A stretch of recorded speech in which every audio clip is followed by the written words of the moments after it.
papers in front of us that are, well, let's be honest, they can be a little intimidating. Yeah, just a little. We're usually wading through some pretty thick academic research or, dissecting the geopolitical implications of some new semiconductor technology or trying to make sense of these complex historical events that happened like 300 years ago. It's heady stuff. It is. It's dense. But today we are doing something completely different. It was a very, very different vibe today, for sure. It is. I mean, today we are looking at something intimate. Right. We're looking at a document that is purely about the triumph of the human spirit, and it's in the context of learning. Which is something we can all relate to. Absolutely. We have this transcript in front of us. It's labeled Day 30, the English Fluency Graduation and Beyond. And I have to tell you, when I first opened this file, I was expecting a pretty standard summary. You know the type. Yeah. Congratulations, here's your badge. Please subscribe for next month. Yeah. Exactly. But this is different. It is profoundly different. I had the exact same reaction. I started reading it with my analyst brain turned on, looking for the pedagogical structure, which we'll get to that, of course. Of course. But I found myself just reading it with my human brain. Yeah. This isn't just a lesson plan. It's a script for an audio experience. It's the finale of a 30-day continuous challenge.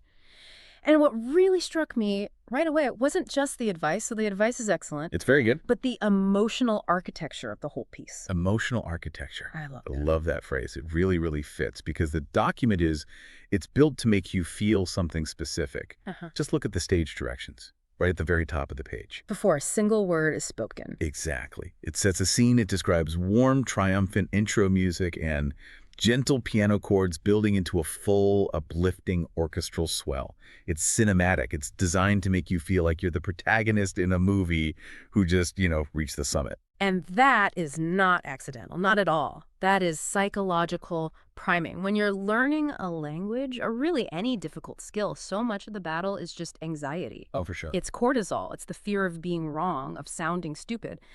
So by starting with this celebratory drum pulse and this orchestral swell, the creators are just flooding the learner's brain with dopamine before the lesson even starts. They're signaling to the nervous system, you are safe here, you've already won, you can relax. And then we meet our guides. We have the host of this course, a character named Jace. And the source explicitly describes him as deeply proud with a voice that is, and I just love this detail, slightly cracking with genuine happiness. That detail about the voice cracking is so significant. It tells us this isn't some automated language app just pinging you with a congratulations notification because an algorithm noticed you logged in. This is framed as a shared human journey. Jays and his co-host, Isha, they position themselves not as these distant professors in some ivory tower, but as witnesses. They are witnesses to your struggle. They've been in the trenches with you. It feels incredibly personal. And the very first thing Jace says, it's a command. He doesn't say welcome. He says, stop scrolling.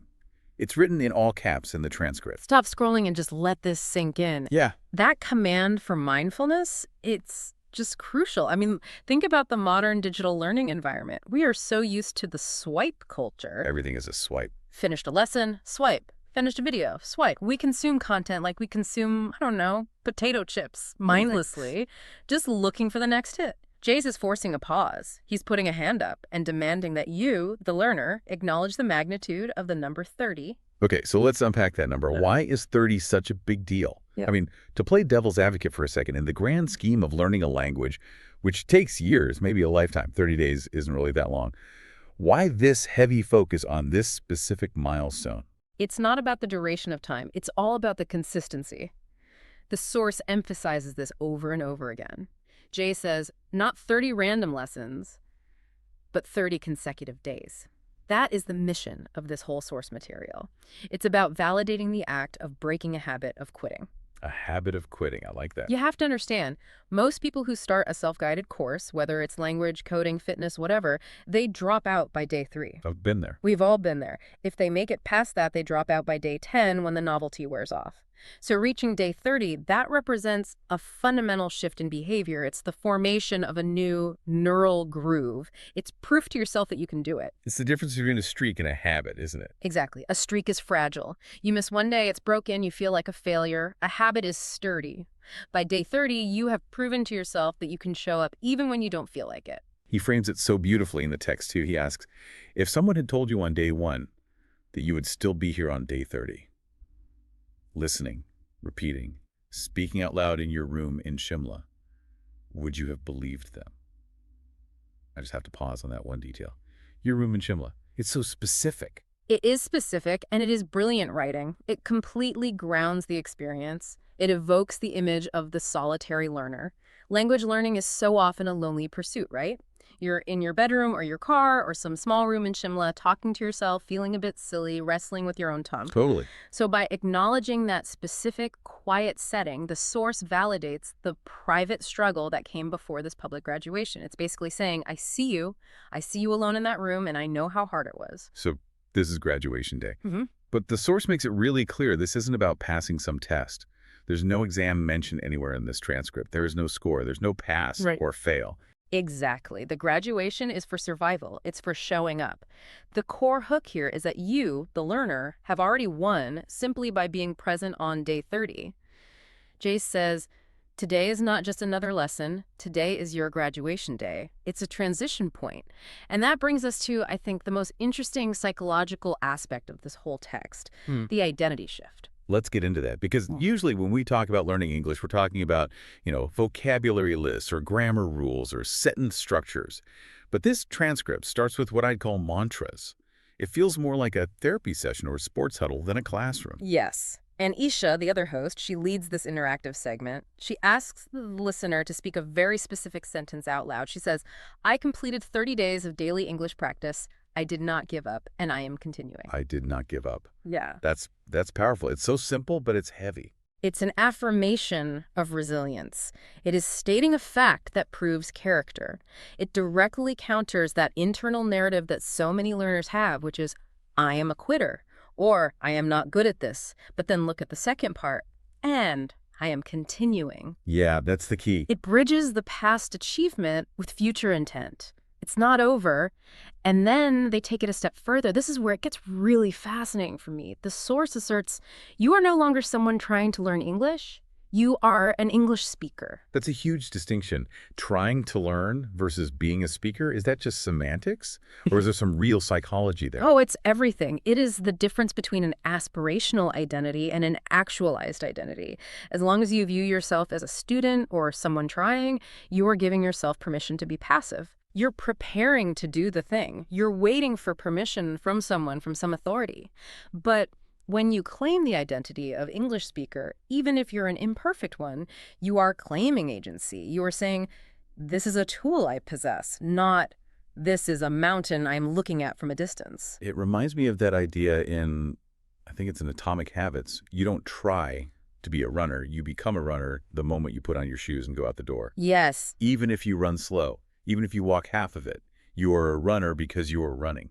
Precisely. That is the exact same principle. And the transcript, it's smart. It acknowledges that this doesn't mean you're suddenly perfect. It says, you are an English speaker, still growing, still improving, but the fundamental label has changed. You are no longer on the outside looking in. You are inside the language now. You are a practitioner. And to really drive this home, the source material actually takes us on this retrospective walk. It's this little journey to prove the point.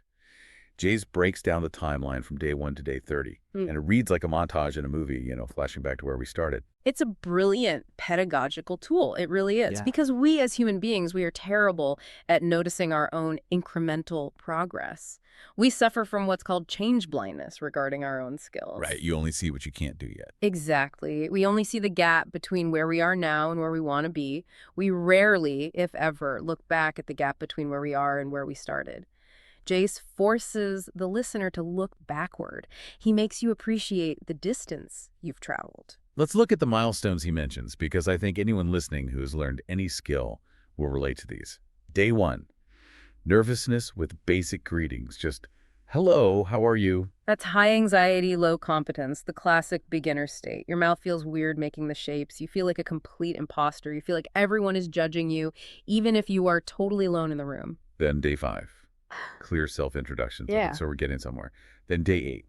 And he specifically calls out day 8, the struggle. Describing a daily routine felt like climbing a mountain. And that is such a specific and incredibly accurate pain point. Day 8 is the danger zone. It's where the initial excitement of starting has worn off, but the fluency hasn't arrived yet. And describing a daily routine, it seems so simple, right? I wake up, I brush my teeth. You'd think so. But when you're learning, the cognitive load of just sequencing actions, getting the present simple tense right, remembering the vocabulary for mundane objects like toothbrush or kettle, it really does feel like a mountain. By day 8, the real work has set in. It's the dip, right? Seth Godin's concept, that moment where the effort is super high, but the reward still feels really low. Exactly. And that is where most people quit, right there, on day 8. But then we hit day 14, he says, comfort with current actions. And the example is, I'm sitting here right now listening to a podcast. And that's the breakthrough. That's the moment of thinking in the language. You aren't translating I sit from your native tongue into English. You are observing your reality through the lens of English. That is a massive neurological shift. It means the language is beginning to bypass your native language filter. Then day 16 gets personal. Talking about being sick felt awkward. And by day 20, we're into functional confidence. Can you help me?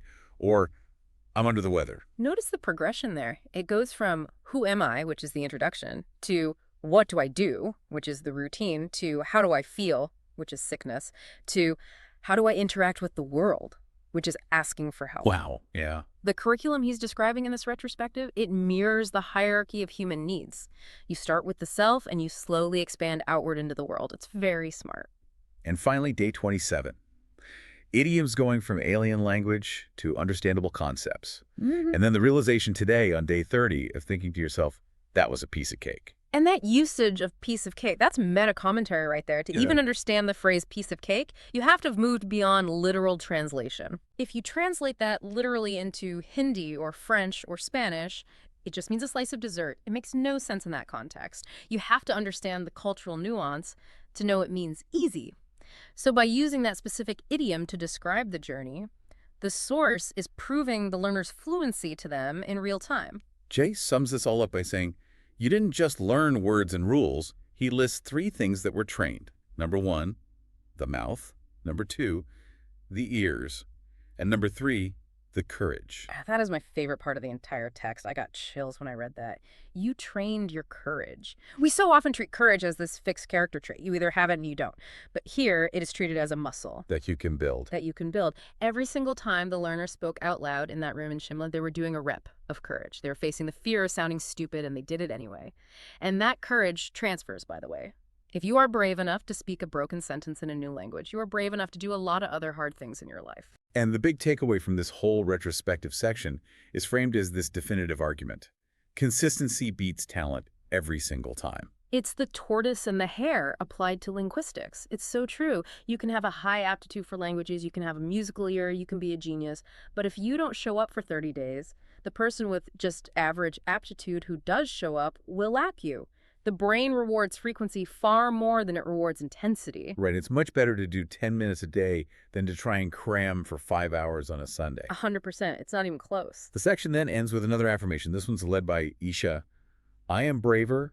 I am more English. That's interesting phrasing. I am more English, not I know more English, but I am more English. And that just reinforces that identity shift we were talking about. It's an ontological change, a change in your very being. You are absorbing the language into your personality. You are becoming this new hybrid version of yourself. Okay, so we've had the celebration, we've had the tears, the cracking voice, the retrospective montage. We are feeling good, we're on top of the world. But then the music shifts, or at least the tone does. Jay's drops a pretty serious warning. Yes. He says, the biggest danger now is stopping. It's the post-graduation slump, right? You hit the goal, the dopamine fades, and then you just stop. It's what psychologists call the arrival fallacy. We think once we reach the destination, in this case day 30, we're done. We think, I did it, I finished the course, I can relax now. But language is slippery. It's organic. It's like a plant. Good analogy. If you don't water it, it wilts. If you don't use it, you lose it remarkably fast. And the source material recognizes this vulnerability, and it pivots immediately from that emotional support to pure tactical strategy. It says the finish line is seductive, but real fluency is on the other side. And they don't hold back. They drop a list of top 10 honest, practical tips. You should really go through these because some of them are incredibly specific, and honestly, they apply to learning almost anything, not just English. Oh, absolutely. Let's go through them. This is the toolkit for the rest of their lives. This is how you transition from taking a class to living a life. Okay, tip number 1, integration versus study. Jai says to make English part of your daily life, not a study task. This is the critical shift from intentional learning to incidental learning. When something is a study task, it requires willpower. You have to sit down, open the book, focus, silence your phone, and willpower is a finite resource. Oh yeah, mine's gone by 6 p.m. Laughs, exactly. Like, So Jai suggests 10 to 15 minutes of YouTube or Netflix with subtitles. The key here is removing the fiction. If you are already watching Netflix, just swap the language. You are piggybacking on an existing habit, not trying to build a new one from scratch. he also mentions listen to podcasts while you're commuting or cooking. Exactly. It's about filling the dead time. If your commute is 30 minutes, that's 30 minutes of free immersion that costs you 0 extra time from your day. It transforms English from a chore that you have to schedule into a soundtrack for your life. You aren't making time for English, you're inviting English into the time you already have. Tip number 2 is shadowing. Now, we've probably heard this term before, but the source gets really granular. It says to choose short clips, movie scenes, YouTube shorts, and shadow them 3 to 5 times per clip. Shadowing is, it's essentially active mimicry. You aren't just repeating the words after the speaker stops, which is passive. You are trying to speak simultaneously with them. At the same time. At the same time, you're trying to match the speed, the intonation, the emotion, the pauses. It's almost like singing along to a song you love. And why is that 3 to 5 times part so important? Why not just do it once? Repetition is where the magic happens. The first time you do it, you're just stumbling over the words, you're trying to keep up with the subtitles. The second time, you start to get the rhythm. By the fifth time, your mouth is starting to move automatically. You are training the muscle memory of your jaw and your tongue. You're teaching your mouth how it feels to speak fluent English, even if you can't generate it on your own yet. The source adds a crucial element here: measurement. It suggests recording yourself once a week to compare your week 1 recording versus your week 4. And that recording part is terrifying for most people. Oh, absolutely. Listening to your own voice is painful. I hate it. I sound like a completely different person than I think I do in my head. We all do. It's a known phenomenon. It's called voice confrontation. But it is the only way to get objective feedback without hiring a teacher. When you hear the recording, you hear the gap between what you thought you sounded like and what you actually sounded like. And that gap is where all the learning happens. You realize, oh, I'm dropping the as at the end of my words. Or, my rhythm is too flat. You can't fix what you can't hear. It turns your phone into a mirror for your voice. Tip number 3 is the no exceptions rule. The mandate is to speak out loud every single day. But Jace gives these really funny, mundane examples. He suggests narrating your life. I'm making tea. The water is boiling. It sounds silly, doesn't it? Walking around your kitchen saying, I am making tea. I am now opening the fridge. But think about what that does to your brain. You are connecting the physical action of your daily life directly to the English vocabulary. You're bypassing translation. You are completely bypassing the translation layer. You see the water, you say boiling. You don't think, what is the word for boiling in your native language and then translate it. You just say it. You are wiring English into your physical reality. He also suggests mirror work. Talking to yourself in the mirror saying, today I feel excited because... And that's about checking in with your emotional state in English. Again, it's about making English the language of your inner life, not just your outer performance. And it helps you get comfortable with seeing your own face making these new shapes. It reduces that dissonance of, I look like me, but I sound like someone else. I want to jump to tip number 9 here because I feel like it fits perfectly with this how-to theme. The source outlines a very specific input versus output balance. Yes, the 60-40 rule. Right. 60% listening and reading, that's the input, and 40% speaking and writing, that's the output. Yeah. Why is that ratio so important? This is a very, very healthy ratio. So many learners try to force 100% output because they're just desperate to speak and they burn out because the well is dry. You need the input to fuel the output. You have to hear new words, new structures, new intonations to be able to use them later. You can't output what you haven't put in first. But on the other hand, some students just listen and listen. They do 100% input, and they never speak. And that's the passive trap. That's when you can understand everything, but you completely lock up when you try to talk. Your passive vocabulary is huge, but your active vocabulary is tiny. This source argues that you need to consume slightly more than you create, but you must create. It's like a diet. You have to eat to have the energy to go for a run. The input is the fuel. The output is the mileage. Moving into what the outline calls Section 4, the transcript shifts into what I'd call the mental game. It's less about how to move your mouth and more about how to manage your brain. And tip number 4 is all about micro goals. The philosophy here is small wins compound big goals scare us away. So true. If I wake up in the morning and say, my goal is to become fluent in English, that feels impossible. It feels like saying, I need to climb Everest. I'm just going back to bed. That's right. It's too abstract. It's way too big. The brain resists big, undefined tasks. So the source suggests these tiny, unbreakable goals. Learn 3 new words. Shatter for 1 minute. Say 5 sentences out loud. Shadow for 1 minute. That is so doable. You can't say you don't have time for that. That's the entire point. It's so small you have no excuse not to do it. Even on your worst, busiest, most stressful day, you can do 1 minute. And usually once you start, the inertia breaks and you end up doing 5 minutes. But the goal is just 1. It protects the consistency we talked about earlier. It keeps the chain from breaking. Then tip number 5 is finding the why. The source lists these big motivators like job, travel, confidence, friends abroad. And the tactic is to write it on a sticky note and put it on your phone or your mirror. This is all about anchoring. Motivation is an emotion, and emotions are fleeting. They vanish when you're tired or stressed or just not feeling it. Your why is a logical reason. It's your core purpose. By writing it down, literally sticking it to your phone, you are creating an external trigger to reignite that internal drive when the emotion has faded. That's interesting. It's converting hot cognition, which is emotion, into cold cognition, which is discipline. When you look at your phone to mindlessly scroll Instagram, you see the note, for my daughter, or for that job in London, and it just snaps you back. Speaking of emotions, tips 6 and 10 are all about kindness and celebration. Tip 6 says, celebrate every milestone. Don't wait for perfection. And Jay suggests these small rewards, like treating yourself to a chai or a movie or a new notebook. It's basic behavioral conditioning. You reward the behavior you want to see repeated. If learning English feels like a punishment, your brain will avoid it. If it feels like a path to a reward, your brain will seek it out. You have to be kind to your brain. And tip 10 deals with the bad days, which we all have. I love this advice. If you miss a day, start again tomorrow with no guilt. If you feel shy, accept it as normal. The no guilt clause is so essential. Guilt is a terrible fuel for learning. It's a demotivator. It creates avoidance. If you miss a day and feel guilty, you're more likely to avoid the task the next day to avoid that feeling of guilt. It becomes this downward spiral. Jace is saying, cut the cord, reset, start fresh. It's very forgiving. It acknowledges that life happens. Tip 7 suggests creating a low-pressure community, a practice circle. Specifically, a WhatsApp group with just 2 or 3 friends. And the only rule is 1 voice note per day. Why is low pressure the key phrase there? Why just 2 or 3 friends? Why not a big group? Because high pressure shuts down the language centers of the brain.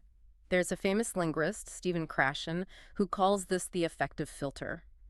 When we are stressed or afraid of judgment, the filter goes up, and we literally can't access the language we know. We stutter, we forget words we know perfectly well.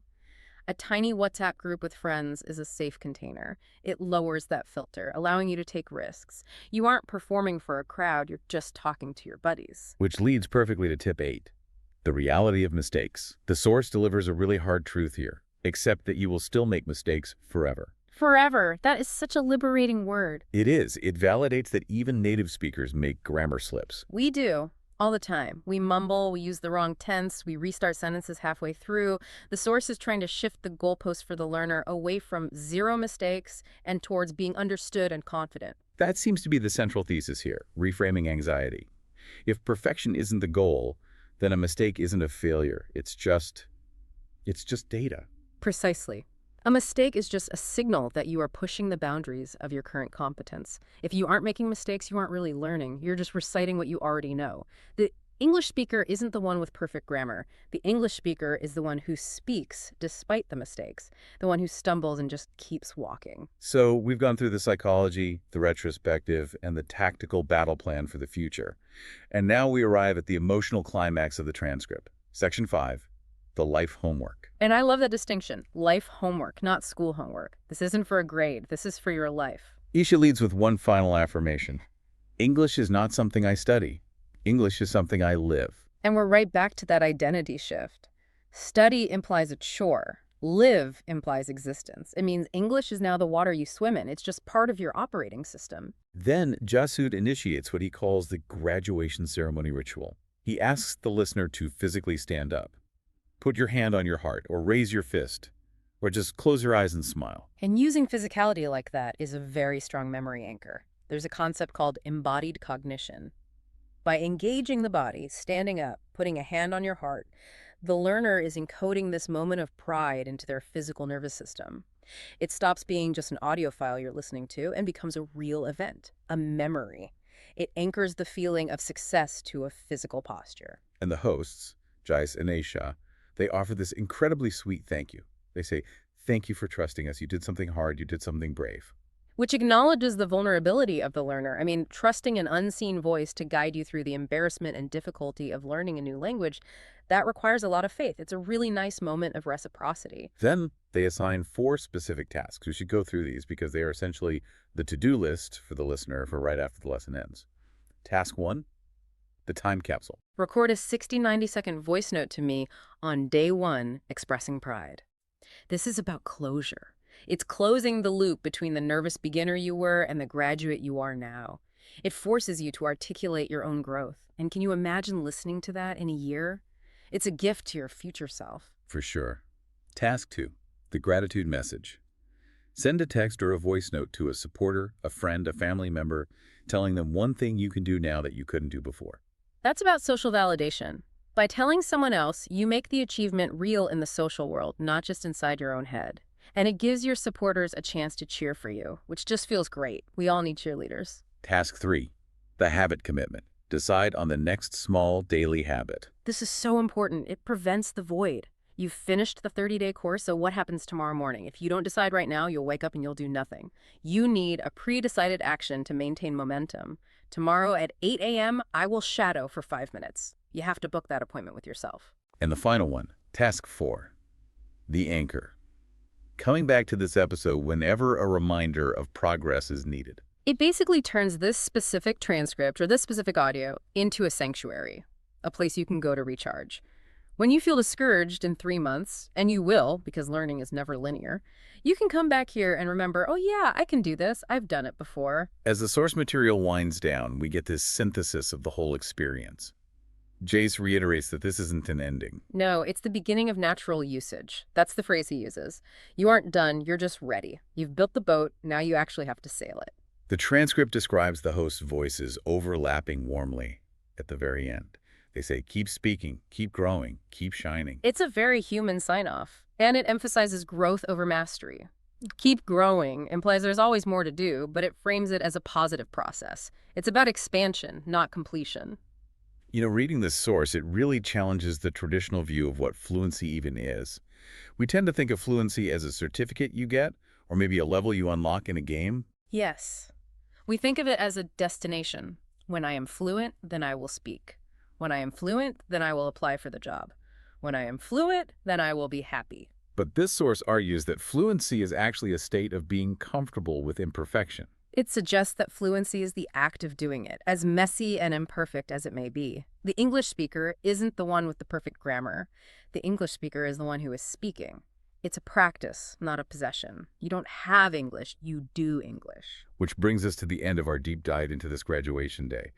It's been a surprisingly emotional journey through a transcript. It really has. It just highlights that learning is a deeply emotional act. It's about identity and courage and resilience as much as it is about syntax and vocabulary. So for everyone listening, whether you are learning English or you're learning to code or learning to cook, here is a thought to leave you with. If we accept the source's premise that the goal isn't perfect English, but living in English, how does that change what you do tomorrow morning? Right. If you stopped studying today, if you put down the textbook and just started using, what is the very first sentence you would say? And who would you say it to? Something to chew on. Thanks for joining us on this graduation day. We'll see you next time. Keep speaking. Bye for now.